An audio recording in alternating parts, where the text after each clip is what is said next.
c'est déjà demain.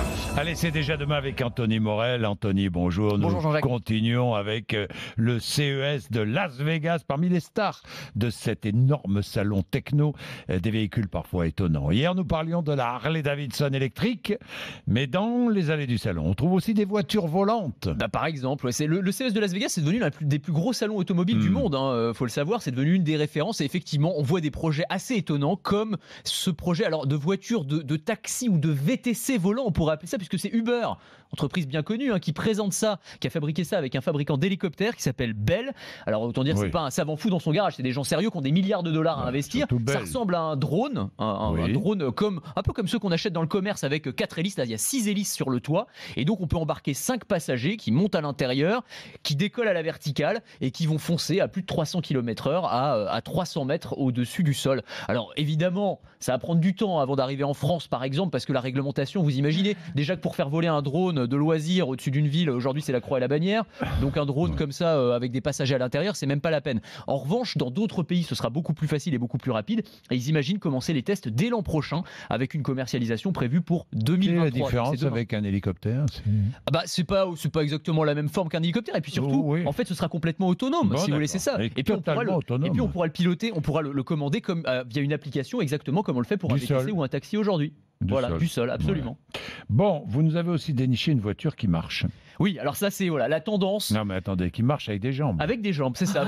Les voitures avec des roues en 2019, c'est ringard. J'annonce. Voilà, maintenant c'est les voitures avec des jambes. Alors, c'est un concept qui a été présenté par le sud-coréen Hyundai, qui est un petit peu particulier. C'est une voiture. Alors elle a deux modes de fonctionnement. Elle a un mode de fonctionnement classique où elle va rouler de manière à peu près normale, mais lorsqu'on appuie sur un bouton, hop, vous avez des jambes télescopiques qui sortent de sous le châssis et qui vont permettre à cette voiture de marcher, de ramper, d'escalader une pente rocailleuse ou une falaise. Alors évidemment, c'est pas fait pour les routes départementales françaises. Si tu vas pas sur Mars dans les prochaines semaines, à quoi ça? Pas forcément sur Mars, non, mais dans tous les terrains un petit peu difficiles. On va pouvoir s'en servir, par exemple, pour le secourisme après une catastrophe naturelle, après un tremblement de terre, par exemple. Et puis, effectivement, pour l'exploration spatiale sur la Lune ou sur la planète Mars. Bon, c'est un concept, évidemment, mais on verra si c'est concept. Le français Valeo présente un dispositif qui permet de rendre invisible une remorque ou une caravane. Oui, parce que c'est pas toujours facile de conduire avec, quand on a une grosse remorque là derrière soi, ça bloque un peu les angles de vue. Et donc ce qu'a mis au point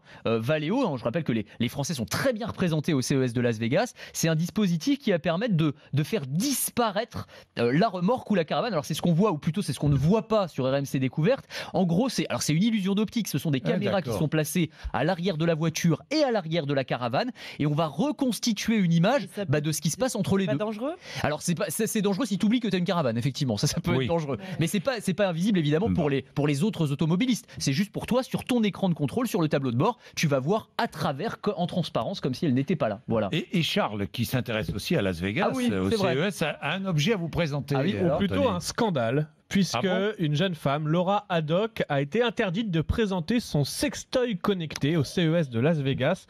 Un produit, je cite, main libre, censé recréer toutes les sensations pour entraîner un orgasme féminin.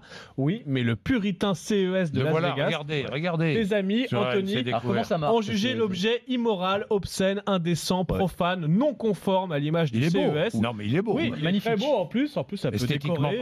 Exactement. D'autant, précise cette Laura, qui est évidemment choquée, elle précise que l'an dernier, ça n'avait posé de problème à personne de présenter un robot sexuel prenant l'apparence d'une femme. Là, ça ne posait pas de problème. C'est inadmissible d'interdire. Mais pourquoi? D'autant qu'il y a un sextoy qui avait été présenté au CES il y a 2 ans, et il y avait même Emmanuel Macron qui avait visité le stand. C'était un sextoy français. Emmanuel Macron qui était en campagne avait visité un certain nombre de stands, dont celui-ci. Voilà.